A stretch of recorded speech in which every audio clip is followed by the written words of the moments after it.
Hi my dear friends, welcome to job updates in Telugu YouTube channel.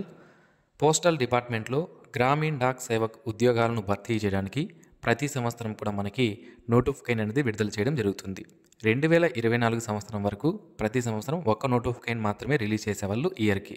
But 2024 సంవత్సరం నుంచి ఇయర్కి 2 నోటిఫికేషన్లు అనేది రిలీజ్ చేస్తున్నారు.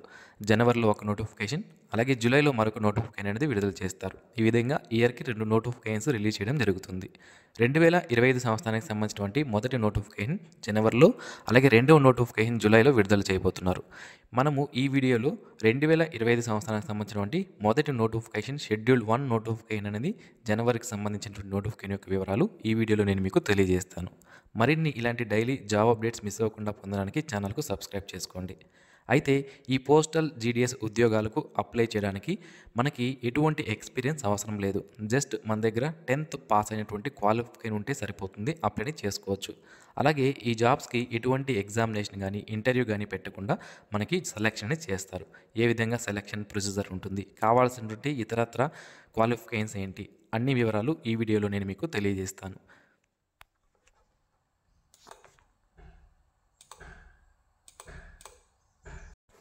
మై డియర్ ఫ్రెండ్స్, మనలో ప్రతి ఒక్కరికి different type of qualifications, different type of skills అనేవి ఉంటాయి. అయితే మన స్కిల్కి మరియు క్వాలిఫికేషన్కి తగ్గట్టుగా జాబ్స్ అనేవి దొరక్క మనం చాలా ఇబ్బంది పడుతుంటాం. అయితే మిస్టర్ విజయ్.in అనే వెబ్సైట్ వాళ్ళు ఏం చేస్తున్నారంటే, ఇక్కడ వీరి వెబ్సైట్లో ఆల్రెడీ కంపెనీస్ ఏవైతే ఉంటాయో వాళ్ళు, కాంట్రాక్టర్లు, అలాగే బిజినెస్ మ్యాన్లు, షాప్ ఓనర్సు, ఇలా ప్రతి ఒక్కరూ కూడా ఇందులో ఎంప్లాయర్గా వారి యొక్క లాగిన్ అనేది క్రియేట్ చేసుకొని జాబ్స్ అనేవి ఇస్తుంటారు. అయితే మనం ఏం చేయాలి అంటే, నిరుద్యోగులు ఈ వెబ్సైట్లో క్యాండిడేట్ లాగిన్లో మనము రిజిస్ట్రేషన్ అనేది చేసుకుని మన ప్రొఫైల్ని కానీ క్రియేట్ చేసుకుంటే ఈ విధంగా మన యొక్క స్కిల్స్ మరియు క్వాలిఫికేషన్స్ తగ్గట్టుగా ఏవైనా జాబ్స్ అనేవి వచ్చినప్పుడు ఆ ఎంప్లాయర్లే మనల్ని పిక్ చేసుకొని డైరెక్ట్గా మనకి కాల్ చేసి మనకి జాబ్స్ అనేవి ప్రొవైడ్ చేయడం అనేది జరుగుతుందన్నమాట. అయితే ఈ వెబ్సైట్ లింక్ని వీడియో కింద డిస్క్రిప్షన్లో ప్రొవైడ్ చేశాను, ఒకసారి చెక్ చేయండి. డియర్ ఫ్రెండ్స్, ఈ పోస్టల్ జీడీఎస్ అనే ఉద్యోగాల్లో 3 రకాలు ఉంటాయి. ఒకటి బ్రాంచ్ పోస్ట్ మాస్టర్ బీపీఎం, రెండవది assistant branch post master ABPM, అలాగే డాక్ సేవక్ అనే ఉద్యోగాలు 3 రకాలుగా ఉండడం జరుగుతుంది. వీటికైతే నోటిఫికేషన్ అనేది విడుదల చేస్తారు. అయితే ఈ బ్రాంచ్ పోస్ట్ మాస్టర్ చేయాల్సినటువంటి జాబ్ ఏంటి అంటే, day to day postal operations, branch post ఆఫీస్కి సంబంధించి ఏవైతే ఉంటాయో అవన్నీ కూడా వీళ్ళు కంప్లీట్ చేయాలి. అలాగే ఇండియా పోస్ట్ పేమెంట్ బ్యాంక్ ఏదైతే ఉంటుందో దానికి సంబంధించినటువంటిది కూడా వీళ్ళు చూసుకోవాల్సి ఉంటుందన్నమాట. అలాగే మార్కెటింగ్ అండ్ ప్రమోషన్స్ ఏవైతే ఉంటాయో, పోస్టల్ డిపార్ట్మెంట్కి సంబంధించినటువంటి ప్రోడక్ట్స్ అండ్ సర్వీసెస్ ఏవైతే ఉంటాయో వాటన్నిటిని కూడా వీళ్ళు ప్రజల వద్దకు తీసుకుని వెళ్ళాల్సి ఉంటుంది. అలాగే సింగిల్ హ్యాండెడ్ బీఓస్, బీపీఎంస్ ఏవైతే ఉంటాయో వాటిని వీళ్ళు హ్యాండిల్ చేయాల్సి ఉంటుందన్నమాట. ఈ విధంగా వీళ్ళు చేయాల్సి ఉంటుంది జాబ్. ఇక రెసిడెన్స్ అండ్ అకామిడేషన్ విషయానికి వస్తే, వీళ్ళు తప్పనిసరిగా జీడీఎస్ బీపీఎం అనే వాళ్ళు ఎవరైతే ఉన్నారో వాళ్ళ బ్రాంచ్ పోస్ట్ ఆఫీస్ ఏదైతే ఉంటుందో దాని పరిధిలోనే వీళ్ళు నివాసం అనేది ఉండాల్సి ఉంటుంది. మనకి ఇక్కడ క్లియర్గా మెన్షన్ చేశారు. ఇక అసిస్టెంట్ బ్రాంచ్ పోస్ట్ మాస్టర్, ఈ పోస్ట్ కూడా సేల్స్ ఏదైతే ఉంటుందో, స్టాంప్స్, స్టేషనరీ, పోస్టల్ డిపార్ట్మెంట్కి సంబంధించినటువంటివి ఏవైతే ఉంటాయో వాటిని వీళ్ళు సేల్ చేయాల్సి ఉంటుందన్నమాట. అలాగే IPPB, India post payments bank ఏదైతే ఉంటుందో దానికి అకౌంట్స్కి సంబంధించి డిపాజిట్ చేయడం, పేమెంట్స్ చేయడం, ట్రాన్సాక్షన్ చేయడం, ఇవన్నీ కూడా వీళ్ళు చూసుకోవాల్సి ఉంటుందన్నమాట. ఇక డాక్ సేవక్ అనే అతను స్టాంప్స్ మరియు స్టేషనరీస్, అలాగే convenience and delivery of mails to door step అంటున్నారు. అంటే ఇతను స్టాంప్స్ మరియు స్టేషనరీ ఇవ్వడంతో పాటుగా తప్పనిసరిగా డెలివరీస్ ఏవైతే వచ్చి ఉంటాయో పోస్టల్ డిపార్ట్మెంట్కి సంబంధించి వాటిని డోర్ స్టెప్ అంటే ప్రజల వద్దకు వాళ్ళ ఇంటి దగ్గరికి వెళ్ళి తీసుకుని వెళ్ళి ఇవ్వాల్సి ఉంటుందన్నమాట. ఇది డాక్ సేవక్ చేయాల్సినటువంటి జాబ్. ఈ విధంగా ఈ 3 పోస్టుల యొక్క జాబ్ అనేది ఉంటుంది. ఇక శాలరీ ఏ విధంగా ఉంటుంది అంటే, బీపీఎం అనే పోస్ట్కి 12,000 రూపాయల బేసిక్ పే అనేది ఇవ్వడం జరుగుతుంది. ఇతర అలవెన్సెస్ అన్నీ కూడా కలుపుకొని, అంటే దీనికి డియర్నెస్ అలవెన్స్ కూడా యాడ్ అవ్వడం జరుగుతుంది. సో నియర్లీ దీనికి 18,000 వరకు శాలరీ అనేది రావడం జరుగుతుంది. ఇక ఏబీపీఎం డాక్ సేవక్ అయితే 15,000 వరకు శాలరీ అనేది వచ్చే అవకాశం అయితే ఉంటుంది. అతి తొందరలోనే ఈ పోస్టల్ డిపార్ట్మెంట్కి సంబంధించే కాకుండా సెంట్రల్ గవర్నమెంట్కి 8th పే కమిషన్ ఏదైతే ఉందో దాన్ని నియమించనున్నారు. ఆల్రెడీ నియమించారు. సో అది పే రివిజన్ కన్నా చేంజ్ అయితే మనకి శాలరీస్ అనేవి దగ్గరగా ఒక 40%కి పైగా పెరుగుతాయి. నియర్లీ మనకి ఈ బీపీఎం అనే పోస్ట్‌కి నియర్లీ 25,000 వరకు కూడా వచ్చే అవకాశం అయితే ఉంటుంది. కాబట్టి మీరు తక్కువ శాలరీ ఉంది అని ఇప్పుడు ప్రెజెంట్ బాధపడకండి. అతి త్వరలోనే మనకి 8th పే కమిషన్ అనేది రాబోతుంది. అది వస్తే శాలరీస్ అనేది చాలా ఎక్కువగా పెరుగుతాయన్నమాట. ఓకే. దాన్ని మైండ్‌లో పెట్టుకోండి. ఇక ఏజ్ లిమిట్ విషయానికి వస్తే 18 నుంచి 40 సంవత్సరాల మధ్యలో ఉన్న క్యాండిడేట్స్ ఈ జాబ్స్‌కి అప్లై చేసుకోవచ్చు. అయితే ఎస్సీ, ఎస్టీ క్యాండిడేట్స్ అయితే 45 సంవత్సరాల వరకు ఉన్న వాళ్ళు అప్లికేషన్ పెట్టుకునే అవకాశం అయితే ఉంటుంది. ఓబీసీ వాళ్ళైతే 43 సంవత్సరాల వరకు ఉన్న వాళ్ళు అప్లై చేసుకోవచ్చు. ఎకనామికల్లీ వీకర్ సెక్షన్ వాళ్ళకి ఏజ్ రిలాక్సేషన్ అనేది ఉండదు. వాళ్ళు 40 సంవత్సరాల వరకు ఉన్నటువంటి అభ్యర్థులు మాత్రమే అప్లై చేసుకోవాలి. ఇక పర్సన్ విత్ డిజేబిలిటీ క్యాండిడేట్స్కి 10 ఇయర్స్ ఏజ్ రిలాక్సేషన్ కాబట్టి 50 సంవత్సరాల వరకు ఉన్నటువంటి person with disability candidates apply చేసుకోవచ్చు. వాళ్ళ క్యాస్ట్ని బట్టి కూడా మారడం జరుగుతుందన్నమాట. ఇక క్వాలిఫికేషన్ విషయానికి వస్తే 10th పాస్ అయితే సరిపోతుందండి. 10th పాస్ అయిన సర్టిఫికేట్ అనేది మన దగ్గర ఉంటే సరిపోతుంది, అప్లై చేసుకోవచ్చు. మనము 10th పాస్ అయినటువంటి బోర్డు ఏదైతే ఉందో అది గవర్నమెంట్ ఆఫ్ ఇండియా చేత అయినా లేదా స్టేట్ గవర్నమెంట్ అయినా లేదా యూనియన్ టెరిటరీ ద్వారా అయినా రికగ్నైజేషన్ అనేది పొంది ఉండాలన్నమాట.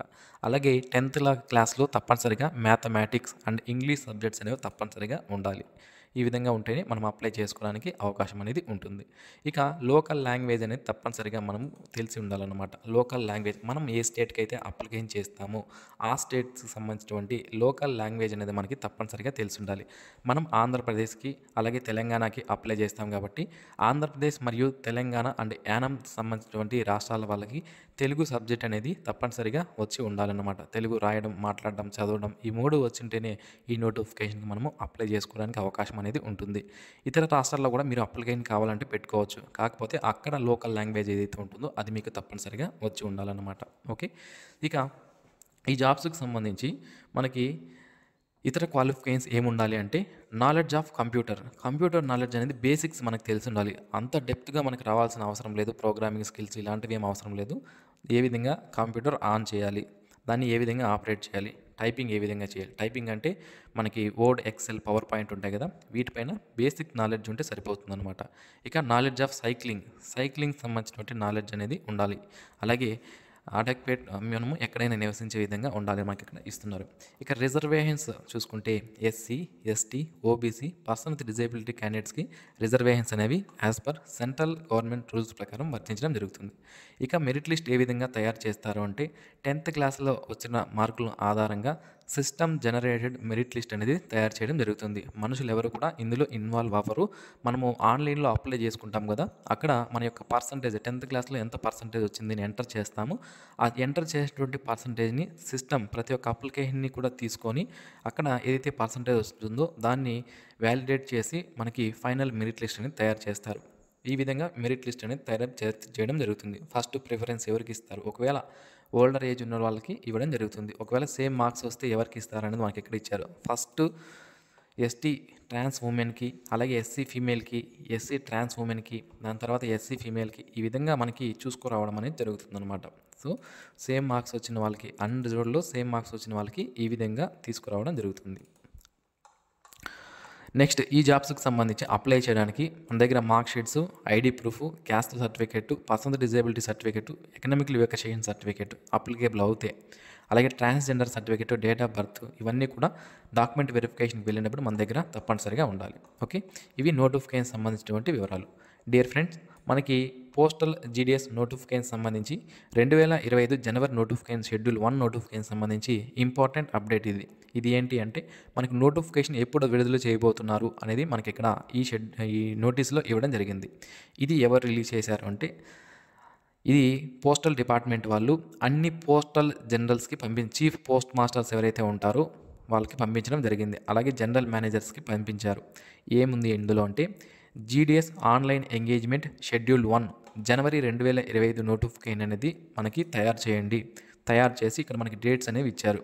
సో ఇప్పటి వరకు డేటా ఎంట్రీ ఇంకా జరగలేదు, ఇప్పుడు జరుగుతుందన్నమాట. డేటా ఎంట్రీ దేనికోసం అంటే ఎక్కడెక్కడ ఏ డివిజన్లో ఎన్ని వేకెన్సీస్ ఉన్నాయి, ఏ సెక్షన్లో ఎన్ని వేకెన్సీస్ ఉన్నాయి అనేది కలెక్ట్ చేసి 17/1/2025 నుంచి 22/1/2025 మధ్యలో ఆ డేటా ఎంట్రీ అనేది కంప్లీట్ చేయండి అని వాళ్ళకి పంపించడం జరిగింది. అలాగే ఆ డేటా ఎంట్రీలో ఏమన్నా తప్పులు కనుక ఉంటే వాటిని మీరు 23/1/2025 నుంచి 24/1/2025లో కరెక్ట్ చేయండి అంటున్నారు. అండ్ ఇష్యూ ఆఫ్ నోటిఫికేషన్ అంటే పోస్టల్ జీడీఎస్ నోటిఫికేషన్ అనేది మనకి 29/1/2025 తేదీన రిలీజ్ చేయండి అని మనకి ఇక్కడ క్లియర్ కట్ ఇన్స్ట్రక్షన్స్ అనేవి పోస్టల్ డిపార్ట్మెంట్ వాళ్ళు ప్రతి ఒక్క స్టేట్కి కూడా పంపించడం జరిగిందనమాట. ఓకే, సో ఇది మనకి నోటిఫికేషన్ అనేది ఎప్పుడు రాబోతుంది అంటే 29/1/2025 విడుదల చేయబోతున్నారు. ఆన్లైన్ అప్లికేషన్స్ అనేవి 30వ తేదీ నుంచి స్టార్ట్ అయ్యే అవకాశం అయితే ఉంటుంది. వన్స్ నోటిఫికేషన్ రిలీజ్ అయిన వెంటనే మన ఛానల్ ద్వారా నేను మీకు తెలియజేయడం జరుగుతుందన్నమాట. మరిన్ని ఇలాంటి ఫాస్ట్ జాబ్ అప్డేట్స్ మిస్ అవ్వకుండా ఉండడానికి ఛానల్కి అయితే సబ్స్క్రైబ్ చేసుకోండి. And thanks for watching this video. Have a nice day friends.